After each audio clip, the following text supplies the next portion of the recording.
Este es mi primer striptease. Bueno, yo nací, como veis, sin los dos brazos y sin una pierna. Y bueno, hace unos años... Es que además ya he perdido la cuenta, me pasa como a Marga, que ya es como no... Bueno, pues fui una sorpresa para todos, la verdad, porque bueno, por aquel entonces empezaban a hacer las primeras ecografías, pero bueno, se hacían en Madrid y en Barcelona, y yo vivía en una capital de provincia. Y bueno, pues como el embarazo de mi madre pues era prácticamente normal, como el de mis 4 hermanos, pues no había ningún motivo para pensar que había algo excepcional, ¿no? Y bueno, pues cuando nací realmente fui como un impacto, porque los médicos se asustaron. A mi madre realmente no le enseñaron el bebé cuando yo nací, me quitaron del medio directamente. Mi madre, claro, me decía, pero si yo la he oído llorar. No, señora, es que tiene problemas de respiración. Mi madre decía, ¿qué respiración es respiración? Si yo la he oído llorar. Bueno, pues por aquel entonces, que aunque parezca mucho, es hace nada, y aunque afortunadamente han cambiado muchísimo las cosas, lo que pasó fue lo siguiente, y es que bueno, pues el médico se asustó tanto y no sabía lo que hacer, y como era un médico amigo de la familia también, pues se le llevó a mi padre al despacho, al despacho de su consulta, y le dijo, Joaquín, pues cogió del cajón de la mesa una botella de whisky, que ahora no podéis fumar en la consulta, pero es que hace nada fumabais y teníamos whisky, yo alucino. Pero bueno, sacó una botella de whisky, le puso a mi padre un vaso, le sirvió y le dijo, bueno, tu hija ha nacido en estas condiciones, tu mujer no la ha visto, estamos a tiempo. Bueno, ahora hacéis, bueno, porque efectivamente es fuerte, ¿no? Pero de esto también se aprende. De estas cosas también se aprenden, y vemos un poco la evolución, que parece que estamos ahí, no, es que falta mucho por hacer. Bueno, pues realmente yo creo que hemos evolucionado mucho, que se aprende de las cosas que hacemos bien y que se aprende de las cosas que hacemos mal. Bueno, mi padre, imaginaros, en ese momento, o sea, estaba en shock, el pobre, no sabía lo que hacer, se encontraba con esa situación, con la responsabilidad, esta sí que es súper pesada, de qué hago, ¿no? Bueno, pues... afortunadamente, mis padres son muy diferentes. Aquí incluso hay una doctora que me he encontrado que es amiga también de mis padres, o sea, es de la familia. Y realmente mis padres son muy diferentes, y yo creo que esa diferencia ha hecho que, bueno, pues que todo fluya, ¿no? Y que cada uno en su lado haya podido tirar de su actitud y de su manera de ver las cosas, y bueno, me hayan ayudado a que todo siguiera fluyendo. Bueno, pues mi padre, en ese momento, y con el vaso de whisky, que yo creo que se pegó un lingotazo seguro, bueno, pues de repente dijo no, porque el médico le propuso, bueno, o eso, o lo que podemos hacer es, antes de que tu mujer la vea, que eso es lo que me parece tremendo, antes de que tu mujer la vea, bueno, pues si quieres le hacemos pruebas, la llevamos a la capital y le hacemos pruebas, porque tampoco sabemos cómo está por dentro. O sea, por fuera vemos pues cómo está, ¿no? Que incluso mis padres decían que yo iba a ser un futbolista, porque creo que me movía mucho dentro de la tripa, y de repente en vez de un futbolista se encontraron con una sirena, con sus aletas y con su cola de sirena, ¿no? Y entonces decían, pero no sabemos cómo está por dentro, no sabemos cómo se va a defender esta niña en un futuro, no sabemos qué problemas internos va a tener. Así que, bueno, pues mi padre lo que dijo, venga, pues ambulancia. Y se vio de repente en la ambulancia con un bebé recién nacido, lleno de pelo, con los ojos muy negros, porque creo que ya de repente es como que abrí de golpe los ojos, yo creo que igual de la impresión que me daba todo. Y entonces me contó mi padre, ¿no? Que mi padre, bueno, es un señor, es sevillano, pero no es especialmente gracioso, pero... No, o sea, es gracioso, pero él no lo sabe. Y realmente es un poeta. Es un poeta, él tampoco lo sabe, pero es un poeta. Y entonces, bueno, pues a raíz de escribir este libro que os ha contado Marga, que cuenta mi infancia hospitalizada y mi llegada al mundo, me contó por primera vez, y no porque me lo hubiera ocultado, sino porque, bueno, las cosas surgen, ¿no? Y se quedan ahí escondidas y surgen. Y me dijo que cuando él ya tomó la decisión de meternos en esa ambulancia los dos, de camino a Madrid, y dejando a mi madre ahí, la pobre, sola y desesperada, pues yo le miré a los ojos y le dije, papá, tranquilo, que todo va a salir bien. Así que bueno, llegamos a la capital, y la verdad es que desde entonces me empezaron a hacer pruebas les convencí a todos de que estaba perfectamente sana, un poquito rotita, como dice mi madre, pero perfectamente sana, iba a evolucionar muy bien. Ya llamaron a mi madre, consiguieron que viniera al hospital y bueno, pues ya estábamos todos ahí en el hospital. Imaginaros, esto hace tiempo, bueno, pues las capacidades diferentes, como a mí me gusta llamarles, porque no me gusta llamarle discapacidad, bueno, pues no estaban tan normalizadas como ahora, ¿no? Y estas cosas asustan y no saben cómo va a salir la película, ¿no? Y mis padres pues tendrían sus momentos de culpabilidad, de tristeza, de por qué a mí, de qué he hecho yo, qué es lo que ha podido hacer mal, bueno, todas estas cosas, ¿no? Pero afortunadamente unieron su fuerza para que todo siguiera su curso. Me ayudaron muchísimo mis hermanos, que cuando yo nací eran preadolescentes, y esa inocencia de los niños que vosotros conocéis también es la que realmente levantó a todos los adultos y no dejaban ni llorar a nadie, ni quejarse, ni nada, porque yo era el juguete de la casa y me lo pasé pipa. Me hacían hasta fumar con el pie. O sea, que con eso os digo todo. Bueno, pues yo estuve desde muy pequeña en el hospital porque además, bueno, descubrieron que estaba muy sana internamente, pero descubrieron que tenía el limbo de la cadera invertido. ¿Y eso qué quería decir? Que si yo en un futuro iba a utilizar una prótesis ortopédica, pues no tendría sujeción porque el limbo estaba invertido y mi cadera no iba a soportar el peso de mi cuerpo para poder andar. Entonces, bueno, empezaron ahí a dilucidar un poco entre diferentes grupos de médicos de qué se podía hacer, si operar, si no operar. Y bueno, como todo en la vida, pues hay personas más optimistas y hay personas menos optimistas. Entonces, mi madre, como yo era muy pequeñita, pues hubo un comité científico que era un poco el decisivo para ver qué pasaba conmigo. Y le dejaron entrar para que, bueno, pues si yo necesitaba algo, me pusieron en medio de una mesa, todos los médicos así sentados como en una mesa redonda. Bueno, igual era cuadrada, pero todos alrededor. Y mi madre en una esquinita, la dejaron sentarse en una esquinita por si la necesitaban en un momento dado, por si yo me ponía a llorar o algo. Entonces, de repente, bueno, pues mi madre veía cómo pues, había médicos que decían, no, porque podemos hacer una tracción y que la cadera, bueno, pues separar el hueso y poner una pieza para que luego se solidifique y tal. Entonces, bueno, pues había un médico muy poco optimista que les rebatía a todos y decía que no merecía la pena, que yo realmente que no merecía la pena tanta operación y tanto trabajo porque él no creía en que iba a dar sus frutos. Entonces yo creo que como se vio acorralado porque el resto de los médicos afortunadamente sí que eran optimistas, en un ataque de rabieta, yo creo, como tenemos todos en cualquier momento, todos tenemos malos días, pues se volvió hacia mi madre, se giró y le dijo, señora, usted hágase la idea de que su hija nunca se va a levantar en una silla de ruedas. Entonces, aquí aprendimos todos, y mis padres sobre todo, que es importante lo que se dice, pero vosotros sabéis que es súper importante cómo se dice.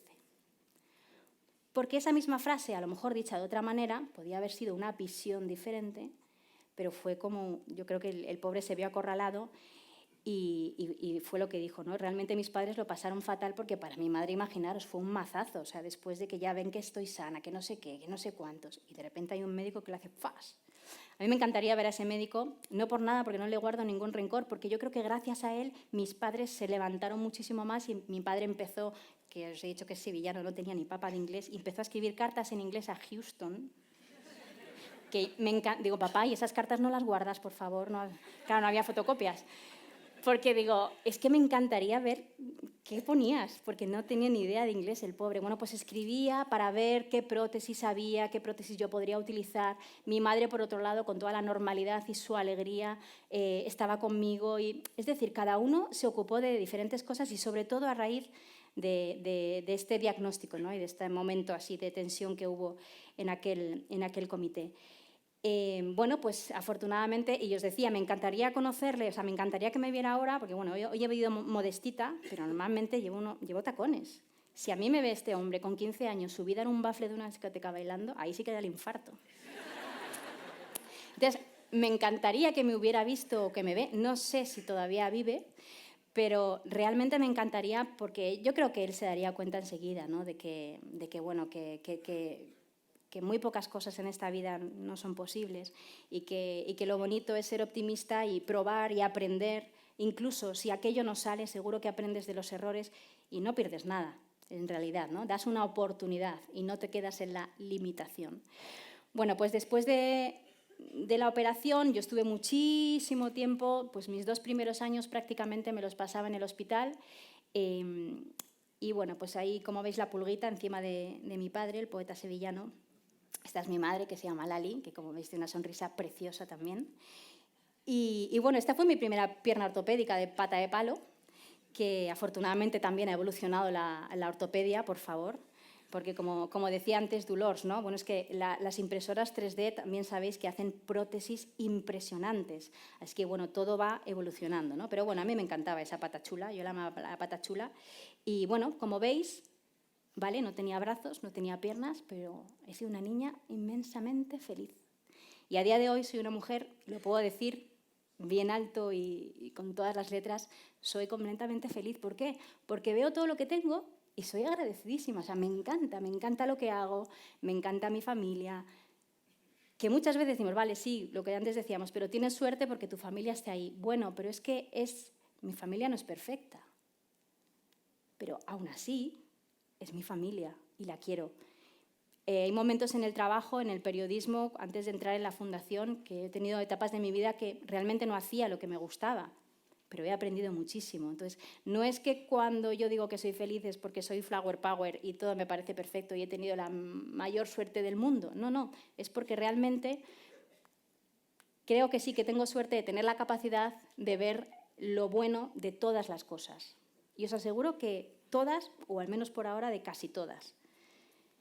Bueno, pues yo era una niña muy feliz y cuando me pusieron a escribir este libro, la verdad es que me dio mucha cosa porque yo no era un desnudo completo, vamos, me río yo de la foto de antes. Era, claro, desnudarme a mí, desnudar mis sentimientos, desnudar a toda mi familia, a los médicos que me trataron de pequeña, que incluso todavía tengo relación con alguno de ellos, del 12 de octubre, el doctor Curto, no sé si le conocéis a alguno. Bueno, realmente era un poco también destapar a toda esta gente que me ha rodeado y que ha formado parte de mi infancia y que forma parte actualmente hoy de mi vida, ¿no? Y de mi familia. Pero bueno, me pareció efectivamente un homenaje bonito a mis padres y a toda esta gente que me ha rodeado, a mis profesores, a mis compañeras, y también no como libro de autoayuda, porque no me gusta ese sentido, porque yo creo que bueno, todos podemos ayudarnos entre todos, no yo porque esté en esta circunstancia, sino que cada uno con su historia podría subirse aquí y contar realmente cosas súper interesantes y compartirlas con todos, sino porque yo creo que si de alguna frase, alguna palabra, alguna foto o algún dibujo, alguien en la misma situación o en cualquier situación, bueno, pues pudiera inspirarle, ¿no?, a que realmente lo importante es compartir con los demás y tener este espíritu positivo, y yo creo que se consigue muchísimo, más que con otras cosas, pues bueno, yo ya me consideraba que realmente merecía la pena escribir este libro, ¿no? Así que lo hice y os pongo esta frase, que es de mi padre, el poeta, y que está cortada, os pido perdón porque se ha cortado en la presentación, pero en una de estas entrevistas que hicimos con mis padres, con los médicos, con los profesores, mi padre dijo una frase que me pareció preciosa y que, como veis, está en la portada del libro. Dice, la necesidad, la falta de algo es lo que te empuja, es lo que mueve el mundo.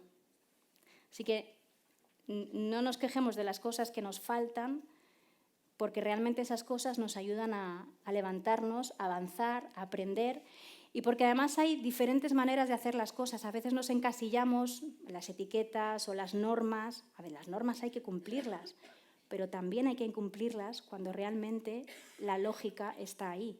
Yo, por ejemplo, cuando era pequeña, como veis, lo primero que me pusieron fue la pierna ortopédica, pero veis que ahora no utilizo brazos ortopédicos. ¿Por qué?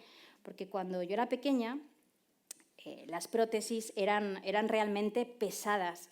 Me hacía muchísimas rozaduras, tenía unos cables por detrás que me hacía heridas, pesaba mucho. Y yo, la verdad es que tengo la suerte de que me puedo manejar muy bien con los muñones. Actualmente yo soy independiente, llevo 20 y tantos años con mi pareja viviendo, yo cocino, limpio, hago de todo. Prácticamente, bueno, soy independiente. Hago las cosas de manera a lo mejor diferente que otras personas, pero las hago y además me gusta hacerlas. Y realmente en esa diferencia, ¿no?, es donde tenemos que poner las cosas, que yo odiaba los brazos ortopédicos, me hacía mucha rozadura, me hacía trampa cuando me ponían con los brazos a escribir la caligrafía Rubio para aprender a escribir con los brazos, pesaba muchísimo. Entonces, cuando no me veía nadie, yo directamente me quitaba los brazos, hacía la línea en un periquete con mis muñones y luego me las volvía a poner. Hasta que mi padre me pilló un día y me pegó una buena regañina. Pero bueno, yo estoy agradecida porque supe utilizar y manejar los brazos ortopédicos por si en algún momento los necesitaba. Pero, bueno, pues gracias a que tuve que volver, y digo gracias a que tuve que volver al hospital, porque este muñón derecho, no sé si veis ahí al fondo, pero bueno, es un poquito más corto que el izquierdo, porque cuando ya me operaron de la cadera y ya no tenía que volver al hospital, descubrieron que yo tenía un hueso lápiz en este muñón. Entonces, todos los años, después del colegio, antes de irme a la playa a nadar como buena sirena, me tenían que operar y limarme un poquito el hueso lápiz y volver a cerrar. Y entonces, bueno, mi madre hasta incluso aprendió a quitarme los puntos en la orilla de la playa. Esto me hizo que otra vez yo tuviera que volver al hospital y os confieso que realmente el hospital, bueno, vosotros lo sabéis porque habéis estado allí, pero en esa época, pero no tiene nada que ver a cómo era ahora. O sea, a mí me ponían al lado una señora pobrecita mayor que se estaba muriendo, que lloraba toda la noche, las paredes eran de color café con leche, no había ni magos, ni un canal de televisión que me entretuviera, ni nada de nada. Así que, claro, yo ahora cuando estoy inmersa en este movimiento, ¿no?, me siento muy afortunada porque tuve que pasar muchos años en una habitación de hospital, pero de lo más austera y sin ninguna atención especial para los niños. Y me estoy enrollando. Y realmente cuando a mí me tuvieron que operar durante muchísimos años para limarme el hueso, yo empecé a decir que realmente, y me empezaron a ver que realmente este movimiento de omóplatos que yo tenía que hacer para abrir y cerrar las pinzas propiciaba que el hueso lápiz creciera a más velocidad y me rompía la piel. Y dije yo, date, esta es la mía, qué suerte de tener un hueso lápiz. Porque convencí a los médicos para decir, bueno, ¿y si en 2 años no utilizo los brazos ortopédicos? Me pusieron como una especie de tapones de silicona. Estuve durante 2 años sin utilizar los brazos ortopédicos y luego, pues nada, yo me manejo perfectamente y si algún día los tengo que utilizar, feliz y encantada, porque ahora no van a ser como los de antes. Pero bueno, realmente, veis, ¿no?, la norma. Bueno, si un niño, por lo que sea, se defiende mucho mejor sin prótesis, a lo mejor tenemos que ver también y no descartar ese camino. Y así en todo, ¿no? Así como en la vida o con vuestros diagnósticos o con vuestros síntomas o con vuestras cosas. Cada persona somos un mundo y lo importante es que esa persona pueda compartir, ¿no?, cómo se siente mejor y cómo puede hacer las cosas. Porque cada uno escribe su propia vida. Cada uno escribe su propia vida. A veces decimos, no, es que mala suerte, es que mi jefe, es que el trabajo, es que fíjate, es que yo he tenido... Bueno, sí y no, pero realmente es cómo gestionamos nosotros aquello que nos pasa. Y yo creo que nosotros tenemos también mucha responsabilidad en gestionar y en darle luz o sombra a eso que en ese momento nos implica una situación incómoda o que nos pueda también repercutir. Y ante esto os cuento una anécdota muy graciosa. Esta es mi hermana Sol, las dos somos las pequeñas, aunque nos llevamos 10 años, y mi hermana desde muy pequeña quería ser bailarina, lo tenía muy claro. Pero mi padre decía que no era una profesión para una señorita digna. Entonces mi hermana tenía que irse a escondidas a ensayar y a irse a clases de ballet. Yo, como éramos las pequeñas, dormíamos en la misma habitación. Entonces yo dormía con la habitación llena de tutús, de zapatillas de punta colgadas por las paredes. Entonces, claro, a todos nos ha pasado, queremos ser lo que son nuestros hermanos mayores. Y yo decidí un día que quería ser bailarina y me ponía los trajes de mi hermana, incluso un zapato de tacón de flamenca. Bueno, pues os puedo confesar que no sé cuánto me duró esta moda, pues meses, pero nadie en mi casa me dijo, ¿pero tú dónde vas si no vas a poder ser bailarina? Nadie. ¿Por qué? ¿Por qué no? A lo mejor hubiera sido la primera bailarina sirena del mundo, no sé. Bueno, pero fui yo misma la que un día, cuando de repente veía que sábado tras sábado mi hermana venía con los pies ensangrentados de las puntas que parecían los dedos de té, y dije, madre mía, para un pie que tengo no me lo voy a dejar así. Así que muchas veces no pongamos las limitaciones porque somos nosotros mismos los que luego nos damos cuenta, ¿no? Y porque realmente, bueno, pues aprendemos de estos pequeños grandes detalles. Lo importante para todo, yo creo, y esto, o sea, no es una lección que os esté dando ni ningún consejo, comparto mi experiencia, pero ante todo, ante incluso los momentos más tensos, lo importante es la actitud. ¿Por qué? Porque incluso en las situaciones más complicadas, más desgraciadas o más asombrosas que podamos ver o que podamos vivir, siempre hay un momento en el que podemos decir que todo está bien.